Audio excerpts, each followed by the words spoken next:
Good morning, wherever you are listening. This is Flash 105.5 FM. It's your integrity station. How are you today? Welcome to Economic Searchlight on your darling dial, Splash 105.5, your integrity station. My name is Oluwaseun Akinola, and I bid you welcome to the program today. All right, so what are we talking about? We have two major issues right before us today. We will look at the recently passed Petroleum Industry Governance Bill from the National Assembly. We will be looking at some of the highlights of that bill as it affects the people of Nigeria, particularly the oil and gas sector. What do we need to learn from that bill? It will be a talking point for us on the program this morning. And so I'd like you to sit back and let's look at how long and so far what this bill had attracted and also what people need to know about the bill. So that's a bill that's been in the House of National Assembly, as it were, since the inception of this government. But the last time that it came so strongly was 2008, 2008. And for almost 13 years, that bill had been in the National Assembly. So I'll be telling you a brief about it in a moment. So that's one major issue we'll be taking a look at. And also, we will always get a guest who will talk about financial intelligence on the program today, so that all of us will have to learn a number of things concerning it. Now, PIB contains about 318 clauses. It talks about distribution of wealth to host communities, the communities who will be getting 3%, even though that is also a point of disparity amongst the people who have stake in the oil and gas sector. So it will be something that we will take a look at today on the program, as it were. So you will look at one area of the host community. Nigeria projects 900 billion naira to spend for subsidy for 2022. How reliable is that? We also projected 11.9 trillion naira budget for 2022. And from this 11.9 trillion naira, what we want to do is to spend 900 billion naira on subsidy. Well, one difference between this particular bill and the one that has been presented over time is that this is an executive bill as against a private bill that we've always had. After a 20-year journey, the Petroleum Industry Bill, PIB, on Thursday crossed a major landmark as the two chambers of the National Assembly considered the reports of their respective committees on the bill. The beginning of the bill could be traced to the Oil and Gas Reforms Committee constituted by former President Oluwaseun Obasanjo's government. The report of the committee formed part of the bill, which was first introduced to the National Assembly by former President Umar Yar'Adua in 2008. Umar Yar'Adua constituted a committee on the implementation of the OGRC report. A subcommittee chaired by Yinka Omorogbe drafted the bill, but that particular bill was marred by controversy. Segun Adeniyi, the spokesperson of the late Yar'Adua, details some of the controversies that bedeviled the bill in his book, Power, Politics, and Death. And so if you have a copy of that book, you do good again. It was again reintroduced in 2012 by former President Goodluck Jonathan's administration. It was passed by the House just a few days to the end of that administration, but the Senate failed to pass the bill. In the 8th Assembly, lawmakers decided to introduce the PIB in parts. The bill was broken into the Petroleum Industry Governance Bill, PIGB, Petroleum Industry Fiscal Bill, Host Communities Entitlement and Protection Bill, and the Petroleum Industry Administration Bill. Several lawmakers introduced different versions of the bills, but the PIGB, sponsored by Tayo Alasho Adura and Pali Iriase, was a version passed by both chambers and harmonized. The bill was transmitted to President Muhammadu Buhari, but he rejected it. Although the two chambers reconsidered and passed the bill again, it was still not assented to by Mr. Buhari, until that house adjourned. Sine die. And that means that it died with the 8th Assembly. Now, unlike the 8th Assembly, this bill is an executive bill. You know, I said that when I started again. It's an executive bill as against the Tayo Alasho Adura and Riase's bill. And so it was sent to the National Assembly September 2020. Now, what do you need to know? The bill can be divided into fiscal administration, governance, and institution, and host communities components. Under the governance, the bill seeks to establish Nigeria Upstream Regulatory Commission, which will be responsible for regulating the upstream sector. The commission's functions are divided into technical and commercial functions. And so for those who understand it, you get to know what these are all about. This commission will be taking over the functions of the Department of Petroleum Resources and the Petroleum Inspectorate. The original bill proposed first-line charge funding for the commission, but the House deleted the provision. Furthermore, the commission will also have a special investigative unit to carry out its contributions and regulations. Now, there will be Frontier Exploration Fund, and that's about 30% of NNPC limited profit. A lot of people had argued that why will you be spending 30% of your profit in prospecting oil when the globe, the general sentiment across the nations today is that we begin to look at exploration beyond oil. We begin to look at economies after oil. People are already saying that we need clean energy, we need alternative sources of energy, and electric vehicles, solar panel vehicles, and the world is moving gradually away from oil. Yet we want to spend 30% of our profit to prospect for oil that might not be in existence in the next 20, 30 years. So that's one major area of that bill. The bill proposed 10% of rents on petroleum prospecting licenses and petroleum mining lease. However, the Committee on PIB proposed 10% of rents and petroleum prospecting licenses and 10% rents on prospective limited oil and gas profit. Now, Part 4 of the bill is proposing Nigeria Midstream and Downstream Regulatory Authority. In other words, we have separate regulatory authorities. And some people have said that with NNPC, with DPR, with PPRA, and all of these ones, we have bottlenecks already. Why are we creating more regulators? Anyway, I'll get to listen to the Minister for Petroleum Resources, His Excellency Timipre Silva, on the program this morning. So let's start with Timipre Silva, because we might go on and on. But what happens to the NNPC? The bill is seeking to create an entity called the Nigeria National Petroleum Corporation Limited. In other words, NNPC becomes a profit-making venture. It becomes a business that will be run by people who have the sense of business and profit-making. There you have NNPC having 49% equity, and others or other investors who have 51% equity there in the NNPC. So it will be for business. Now, the downside here is this. Who are the people that will be working in the NNPC right now? Will it still be a quota for the rich and the influential? Will we get people working there who have the sense of business? Another issue is that when we get this equity, even though we have run this kind of equity before and it's still profitable for Nigeria, the LNLG equity with such a projection, and so it's working and it's effective. But will the people working here now, will they be willing to work around the global best practices? Section 53, subsection 7 and 8 provide that NNPC Limited must operate as an efficient profit-making entity and declare dividends and also pay all fees, rents, royalties, profit oil share taxes, and other requirements of any lease.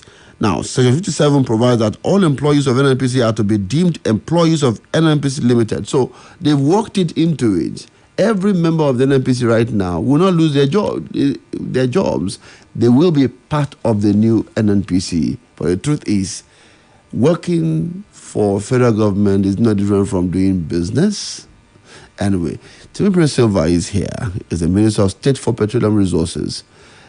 Let's listen to what he had to say about this bill as well as the subsidy regime. Nigeria. 20 years, we have introduced uncertainty in the investment environment, in the oil and gas investment environment in Nigeria. Today, we have started the process of eliminating that uncertainty. And once we introduce certainty, we expect that investors will come into Nigeria, and we expect to see an exponential growth in investment in the oil industry. For about 20 years now, investment in the oil and gas industry in Nigeria has been stunted. A few years ago, $50 billion was invested in oil and gas in Africa. Only $3 billion of that came to Nigeria. And that was because the Nigerian investment environment was uncertain, in addition to other problems in Nigeria around security. So with this, we believe that with the certainty that has been introduced by the passage of the PIP, we believe that there will be a lot more investment, a lot more funds attracted to Nigeria. This has been a product of extensive engagement with all stakeholders. The difference that we introduced in this at this time was engagement with industry and engagement with all other stakeholders in the oil and gas sector. So I believe that this bill will actually meet the aspirations of all stakeholders in the oil and gas sector. Also, it will, I believe, meet the expectation of President Muhammadu Buhari, who you know is the Minister of Petroleum. We drafted this bill from the executive and sent it to the National Assembly, and we've been in constant engagement with the National Assembly, and so we are mostly agreed on all the points that were passed today. We're not really necessarily increasing regulators at all. This country has focused overly on the development of oil with the exclusion of gas. This bill seeks to actually focus development also in the midstream and on the downstream. Before now, the DPR was the regulator for the upstream and the downstream. The midstream was more or less absent. And frankly, we believe that a big regulator will become too big and you will not be able to span the whole sector. For example, you have so many filling stations in Nigeria, so many thousands of filling stations. You will agree with me that it is difficult for one regulator to be regulating both the upstream is happening, be following what is happening in each and every filling station in Nigeria. We believe that it will be too for one regulator. The whole gamut of the industry, the value chain of the industry will be too big for one regulator. So what we have done is to focus on focus the industry on two regulators. One to take care of the upstream, which is going to be the Upstream Regulatory Commission, and the other regulator to focus squarely on developing the midstream and the downstream.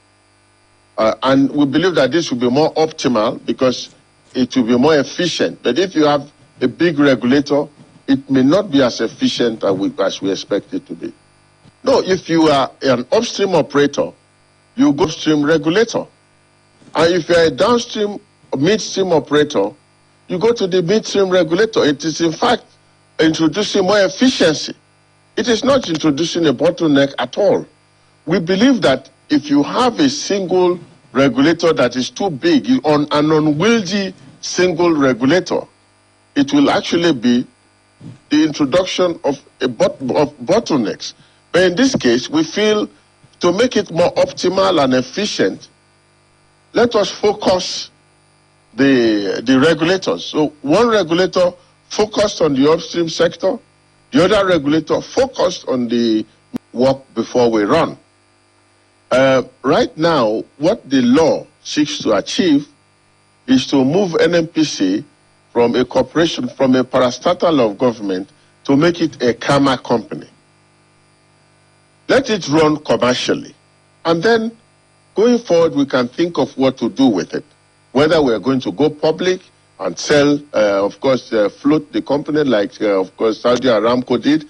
That is for the future. But for now, this is a major leap from moving NNPC from being a parastatal of government to becoming a karma company.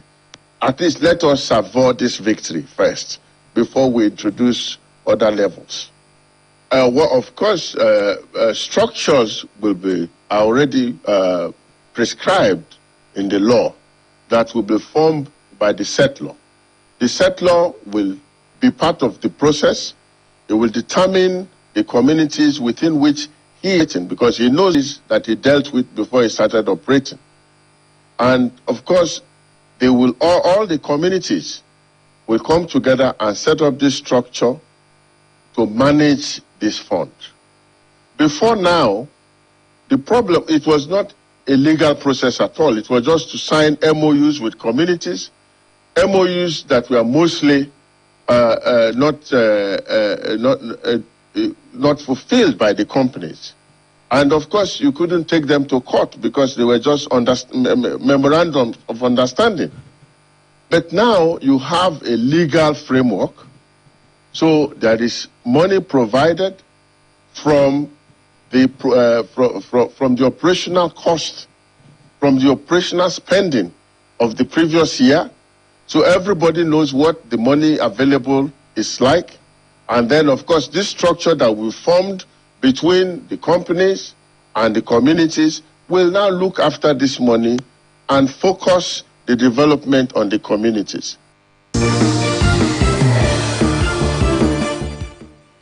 What you heard from Timipre Silva right there on the issue around the PIB. Now, the summary of the host community component in the bill provides that each settler must set up a development trust fund and appoint a board of trustee, which must apply to the Corporate Affairs Commission (CAC) to register the trust as a host community development trust.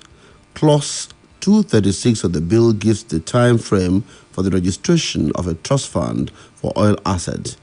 And so what you get here is that the proposed 3% for the host community. Timipre Silva described the 2.53% OPEX as fair during this presentation on the bill. But some people, even communities and stakeholders, are saying that even 10% will be fair. But we'll see how the harmonization will come through when the Senate and the House of Representatives will come together to harmonize this bill. I'll take a break right now. When I come back after the break, it will be time to look at financial intelligence on PIB. We'll continue hopefully next week. Stay with us. Don't go away.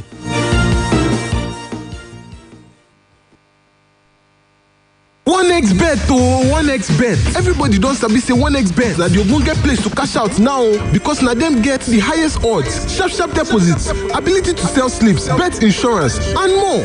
Wetin dey totori body pass be say you fit make money from things like virtual games, basketball, horse racing and many more. Just log on to onexbet.ng to register and make you no forget to use the promo code RadioWin to get 200% bonus on top your first deposit. OneXBet, bets for every taste. Every day we dey grind, traffic everywhere. The hustle must continue, but not on an empty stomach. Try the new Gala Classic today. Conditions apply. Elect, powered by Wema Bank. Àsìkò tó ẹ̀yin ọmọ Nàìjíríà kájọ fọwọ́sowọ́pọ̀ láti dojú ìjà kọ ìtànkálẹ̀ ìròyìn tí kò lóòótọ́ nínú ní orílẹ̀-èdè Nàìjíríà. Rántí wípé ìròyìn àìmọ̀dájú lè tú orílẹ̀-èdè wa ọ̀hún ká. Africa Check ṣetán láti ràn ọ́ lọ́wọ́ ní ṣíṣe ìwádìí àti fífi ìdí òótọ́ múlẹ̀ nínú èyíkéyìí ìròyìn, fọ́tò tàbí fídíò tí o bá rí lórí ẹ̀rọ ayélujára. Darapọ̀ mọ́ wa lórí WhatsApp ní 09083777789. Tẹ̀lé wa lórí Facebook àti Instagram ní @africacheck_ng. Tàbí tàbí kí o bẹ̀ wá wò lórí ẹ̀rọ ayélujára ní africacheck.org fún àmọ̀ràn kíkún. Africa Check, yíya òótọ́ sọ́tọ̀ kúrò nínú àròsọ. Mommy, my teacher said 90% of my brain will develop by the time I am 5. Really? What else did she say? She said I need iron in my food for my brain to grow well. Oh, very true. And that's why I give you Cerelac Junior every day, which provides half of your daily iron needs. And Cerelac Junior tastes so good. Cerelac Junior with iron, it's all good, Mom. Tolu, báwo ni ìrìnàjò ẹ̀? Ilẹ̀ Haúsá, Gambo ìṣèkáfá níbẹ̀. Ọ̀rẹ́, adùn àti tásánṣán ẹ̀ lárinrin. Oúnjẹ ti délẹ̀ o. Láìdé, oúnjẹ yẹn náà ló ṣe. Ó tún dùn jù yẹn lọ. Báwo ló ṣe sè é? Ìsebẹ̀ ọ̀ngà. Òun ni ìsebẹ̀ tó nílò fádùn àti tásánṣán tó lélẹ̀. Dùn àwọn tó fẹ́ràn nínú pẹ̀lú oúnjẹ aládùn nínú ilé rẹ̀. Onga, Mama's helping hand. Hello, níbo lo wà? Mami, ẹ ti pè mí lẹ́ẹ̀márùn ní ìṣẹ́jú méjì nísinsìnyí, ṣé kò sí nǹkan? Ṣó ti rí ìfiránṣẹ́ aláwòrán àti fídíò tí mo fi ránṣẹ́ sórí ẹ̀rọ ìbánisọ̀rọ̀ rẹ. Dẹ́kun máa ṣọ́ra níbikíbi tó o bá wà o. Níbo lẹ ti gbọ́ àwọn ìròyìn yìí? Ọ̀rẹ́ mi rí lórí ayélujára. Kó tó wà lórí ayélujára kọ́ lóòótọ́. Ẹ jẹ́ kí a sowọ́pọ̀ láti dá ìròyìn èké dúró lórí ayélujára. Tí orísun ìròyìn náà bá dá ọ lójú, má ṣe pín ìròyìn náà. Ìfiránṣẹ́ yìí wá látọwọ́ Facebook. Splash FM 105.5. Bases.